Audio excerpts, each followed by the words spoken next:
The next step in my approach to this fiddling was when I took a boat by myself along the Black Sea coast. This was a year later, I think, in order to see if I could locate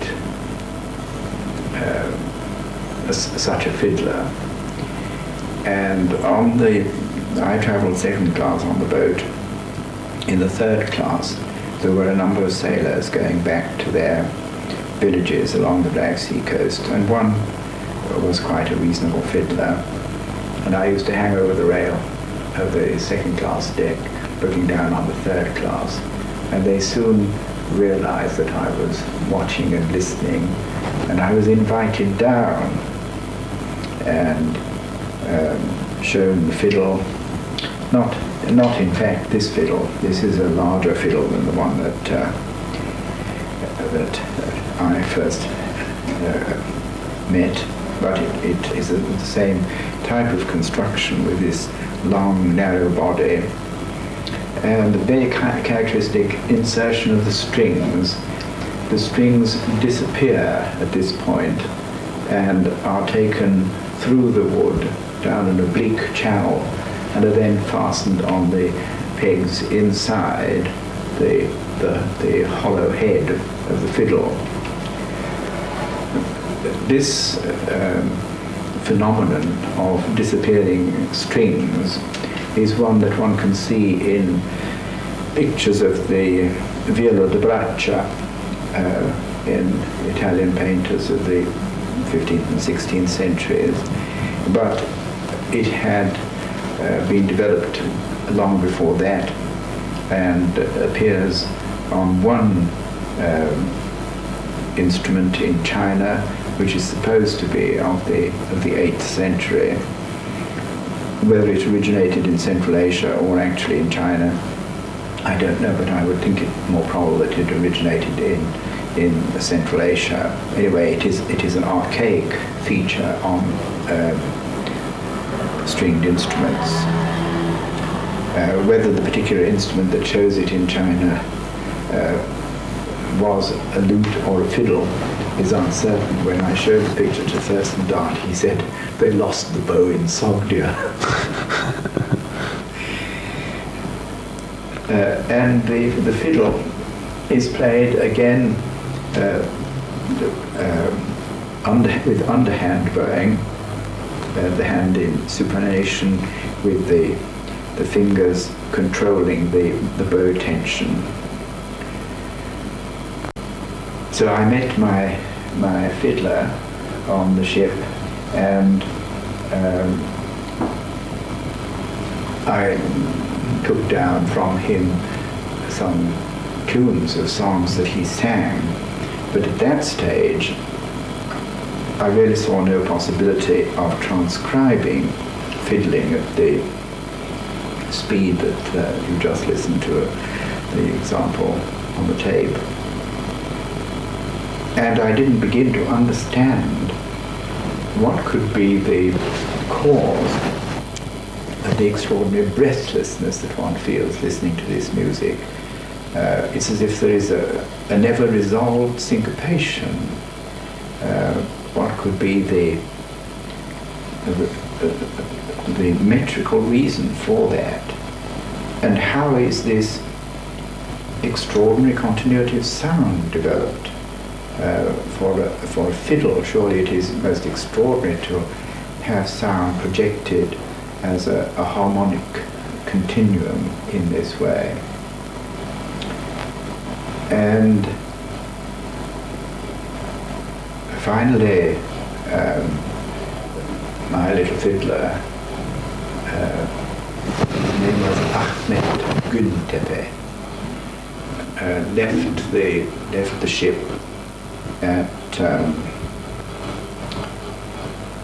Trabzon to go to his particular village, and I went on for a bit further up the coast. But we agreed that if it was possible, I would meet him the following summer in Turkey. And by that time, I had been able to purchase the very first clockwork-driven tape recorder that was sold by Boozy and Hawkes. It was made by a subsidiary of theirs. Weighed about 11 pounds, and you could carry it slung over the shoulder. You had to wind furiously. Sometimes I had to wind while I was recording. And very occasionally my recordings even now show falling pitch due to the motor beginning to run down. And so I went off with this to Turkey. The sailor was at the naval base in Gölcük, where foreigners, of course, were not permitted to go. And so I went to a small town on the Gulf of Izmit. I went, in fact, to Izmit, which is not far from Gölcük, and I took a room. At least I took a bed in a 3 or 4 bedroom, and through correspondence arranged with him that he would come and see me there, bringing his fiddle, and recorded in the bedroom, and I made notes about the fiddle. And he came regularly every week for a month, perhaps a little more than a month. And I was very anxious to get a recording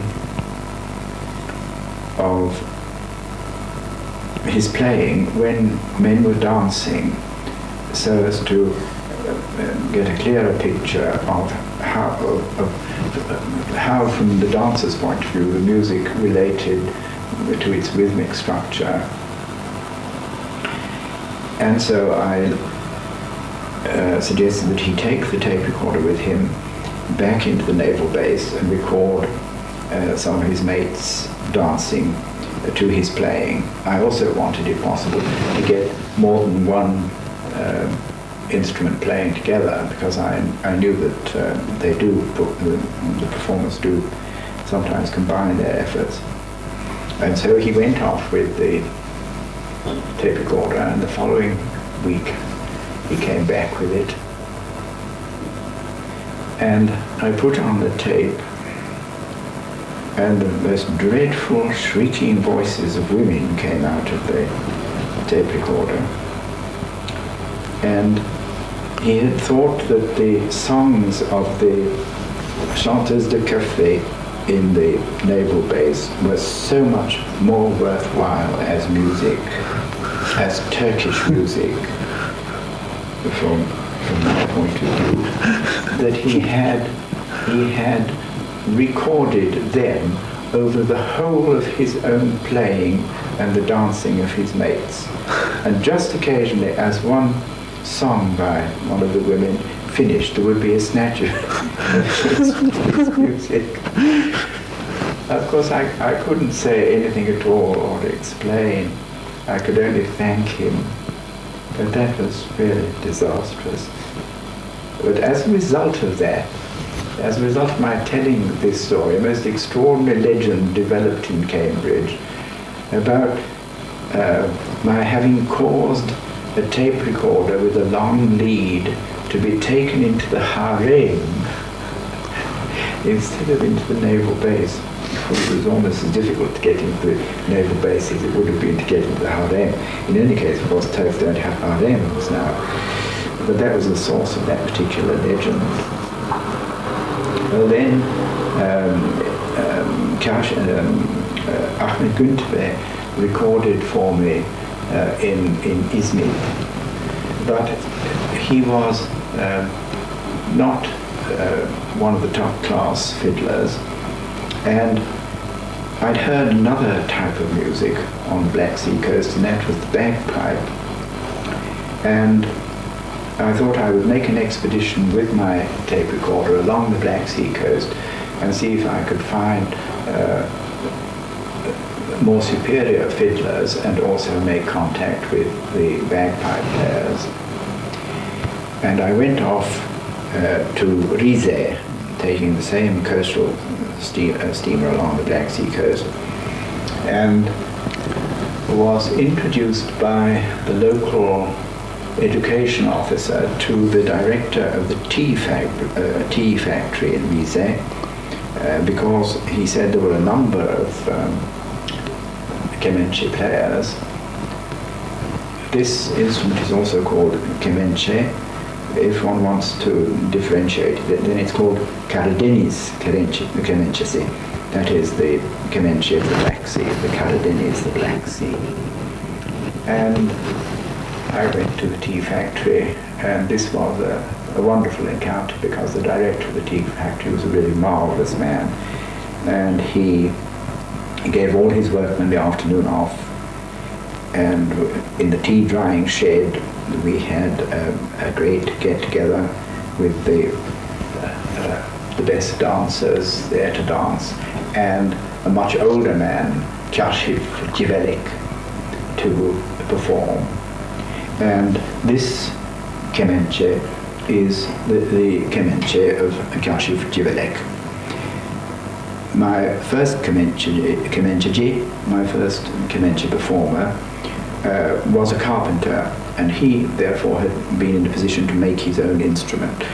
And when I was taking notes about his instrument, he immediately stopped me as soon as I began to measure it, because he knew its dimensions in every direction down to the nearest millimeter. But Kashif had this instrument made by a local carpenter for him. It is considerably larger than that of Ahmet Güntepe, but in fact the instruments do exist in these two larger and smaller types. And Kashif produced a very superior tone on his instrument, and had a wonderful vocabulary of ornament as well. And I recorded quite a number of pieces from him.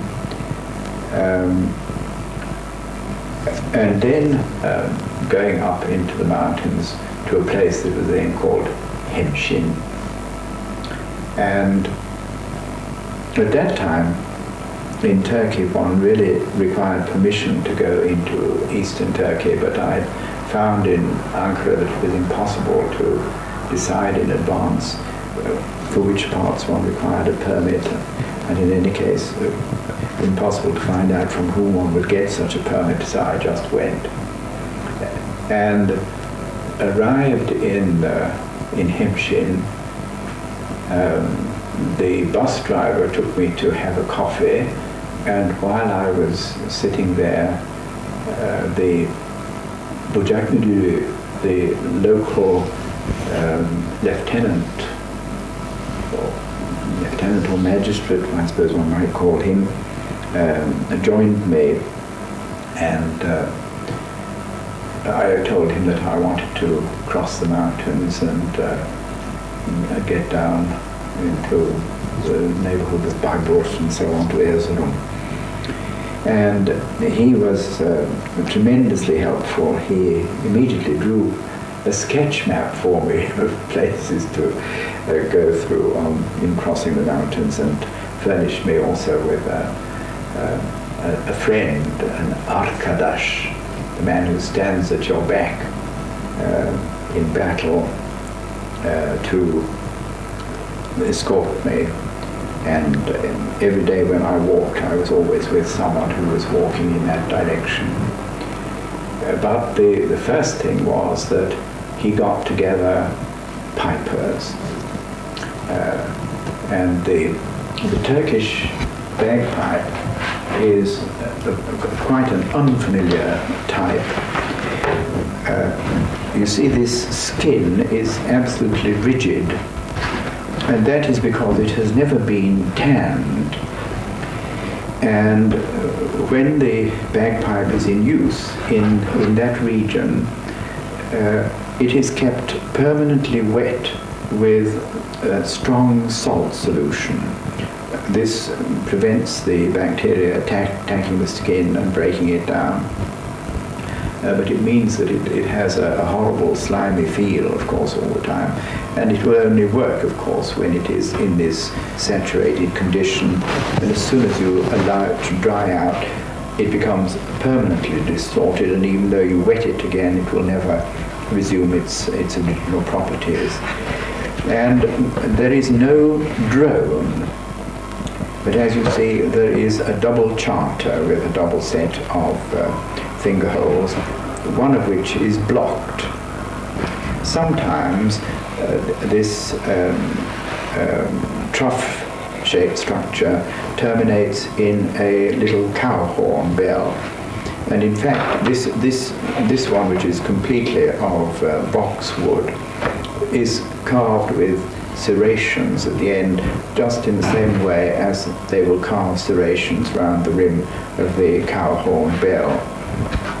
There's no valve in the blowpipe, so that you have to put your tongue over the end there as you blow if you want to want to take a breath and stop the air pressure falling inside.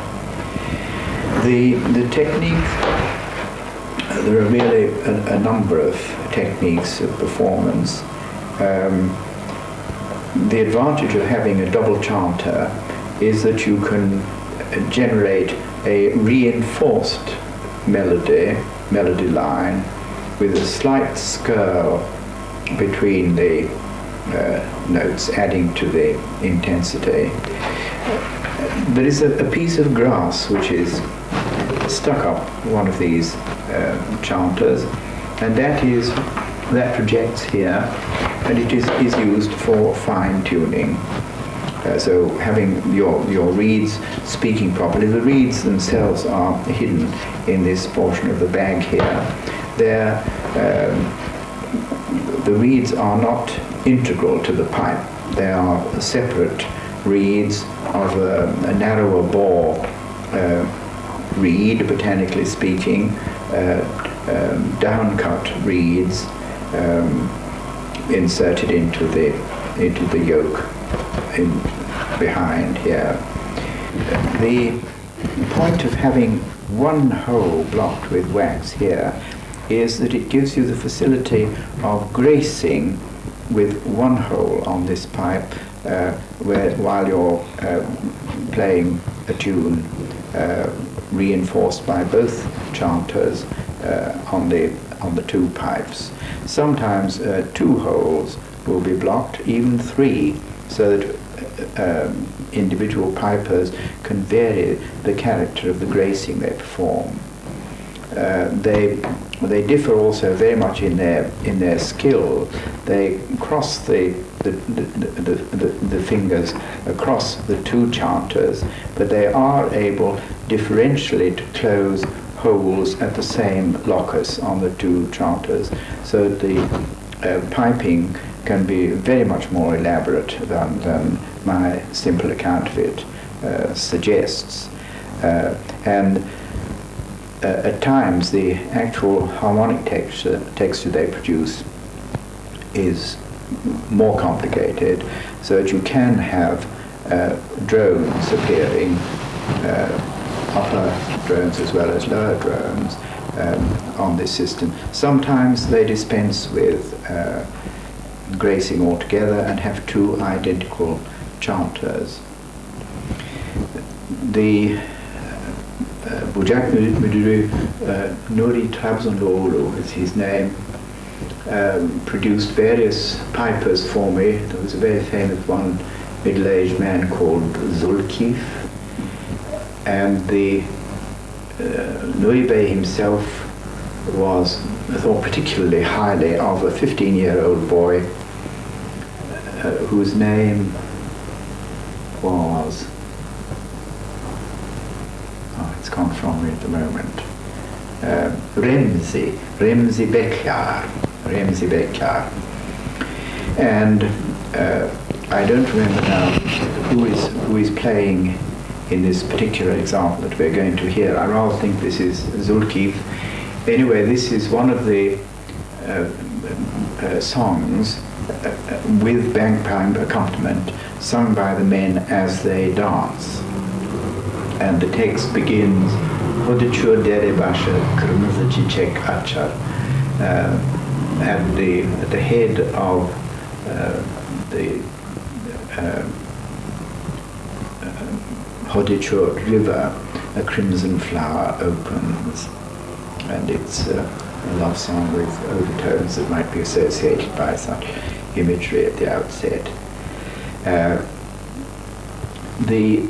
The secret, of course, of this, the rhythms here, is that they are fairly high-speed, irregular rhythms in 7s or 11s, 9s, irregularly divided, even more sometimes, 5s, of course, also.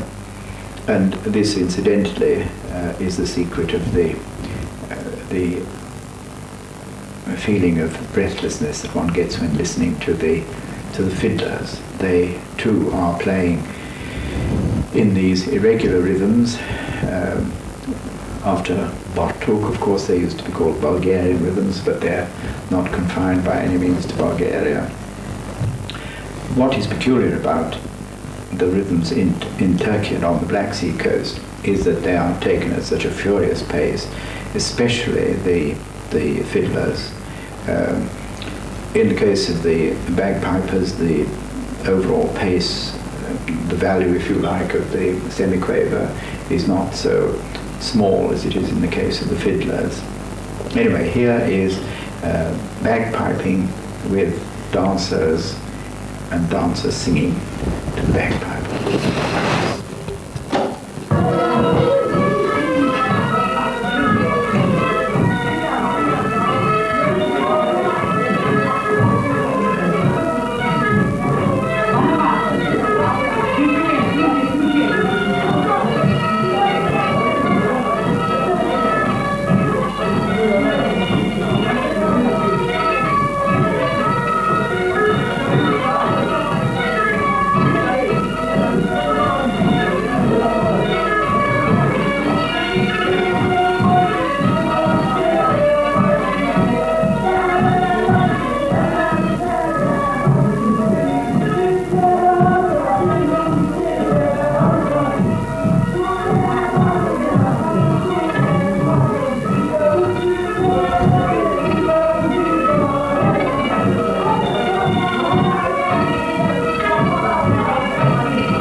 The song, of course, consists of a single musical line which is repeated over and over again, and each line of the text is sung first by a leader and then repeated by everybody. And this very small musical unit is characteristic of the entire bagpipe repertory.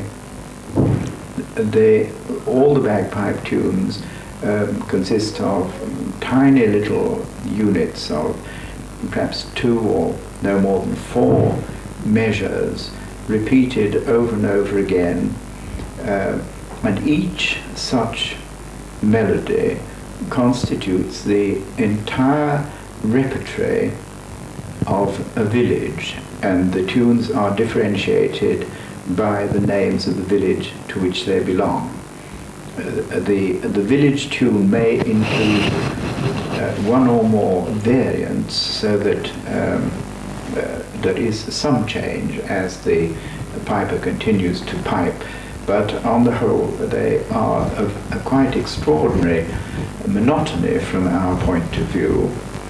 And this is it isn't just from our point of view.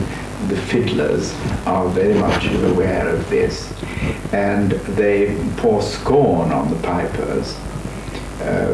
I don't think the pipers mind about the fiddlers, but many times a fiddler has tried to dissuade me from going to record anything from the pipers, and my main fiddlers would both say, I can play anything that the pipers will play for you, and they would thereupon proceed usually to retune their instruments so that they could do a bagpipe imitation for me. And this is an example of a bagpipe imitation by my fiddler from Rize, Kashif Jivelek. I should have mentioned before that the name of the bagpipe, extraordinarily, is simply bag. Nothing else. The Western Turks, that is to say, the Turks in the neighborhood of Istanbul or Ankara, try to invent a name, Tulum Zurna. Zurna being, of course, the shawl which you find all over Turkey, but the pipers themselves refer to it simply as tulum, the bag. And this is Kashif, who has retuned his fiddle so that he can play an imitation of the bagpipe using, I think, 2 of his strings as a drone.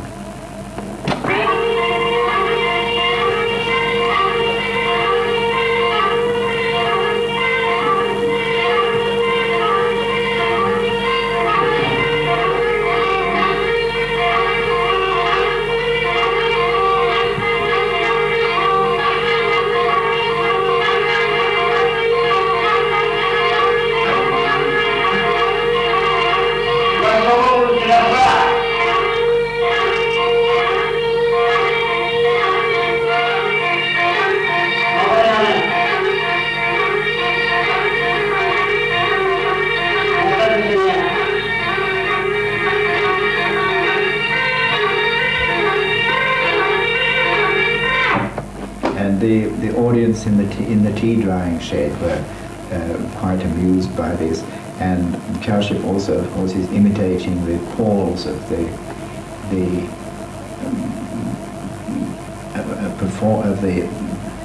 instrument player, while suggesting to the dancers what they shall do.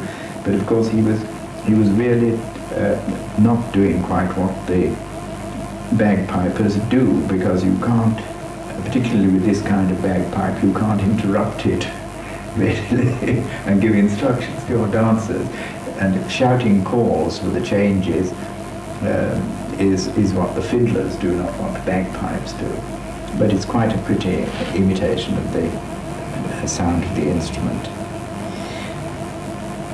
Another type of Turkish folk music that I have found very wonderful is that of the flute players. The flute players exist all over Turkey, and there are many kinds of flutes. The ones that are musically particularly remarkable are the very long ones, which you see a range of sizes here. The ones that are most favoured by the shepherds are these extremely long ones, and they have a great preference for extremely narrow-bored flutes as well. But of course, to get a flute of this length in one piece and of narrow bore is quite a technical achievement. Because the flutes are so narrow in bore, they overblow very readily, and some of these instruments will overblow to the 5th harmonic range, and they quite commonly make use of the 3rd harmonic range, and sometimes they make use of it in a very remarkable way. So they take advantage of the shift of a fifth in pitch in the third harmonic range in order to obtain an extraordinary extension of the whole range of the instrument. And this is, on this next tape, we have an example of a man who must have been, in his time, a really virtuoso performer on the instrument. It was recorded in the jail in Sivas when the Turkish recording group from the conservatory in Ankara went there in the early 30s. They found all the best performers on these long flutes. These long flutes are called kaval. This is the general term for such flutes. They found all the best performers were to be located in the local jail. And they have this tape records a splendid example of a piece with a program which is quite characteristic of the flute player's repertory. It is a musical illustration of the story of a shepherd who wishes to marry his master's daughter. The master says, "You shall marry her if, having kept the sheep without water for a week, you then, by playing your flute, lead them to a stream to drink, and when they're about to do so, you change the tune and they turn back from the brink. You shall have my daughter." And the piece, of course, would normally be interspersed with the comments of the shepherd and the narration of the story. And this particular performance is a really marvelous example of music that is never intended to be written down in notation at all. The complexity of performance is increased by the fact that the performer constantly growls a drone to what he's playing, and sometimes with quite establishing quite remarkable harmonic relationship between what he's playing and what he's growling. The growling voice covers a whole range of quality, from a vague sort of low-pitched growl to a positively clearly pitched singing voice note. And I took this tape with me to Hungary when I was preparing the musical illustrations for the book, The Folk Musical Instruments of Turkey. There was a very obtrusive hum on this recording, and the technicians in the academy in Budapest did their best to clean up the tape, but it still is an imperfect recording, and I hope to goodness somebody made some decent recordings of this since the 1930s. I had great difficulty in transcribing. I had to slow down enormously before I could work out what was happening. It is the time signature changes very frequently, and it begins with quite long phrases in irregular rhythm. When I'd completed my transcription, and even now, but particularly when I was working on it then, even though I was very familiar with what had come out in the slowed down performance of the piece, it moves so rapidly that it is quite difficult to read the score as fast as the flute player plays it. And of course, the reason for this is quite simple. The flute player never been preoccupied by any problem of notation at all. It's his fingers that do it, and his fingers move as fast as his thought can flash through his brain. So it is an extraordinary composition, and I only wish the recording were better.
When I had finished the transcription, my old friend in Budapest, Laurence Picken, said to me in English, "Bartók and Kodály always said it should be done to record the growling together with the flute playing. But they didn't do it, and you did it."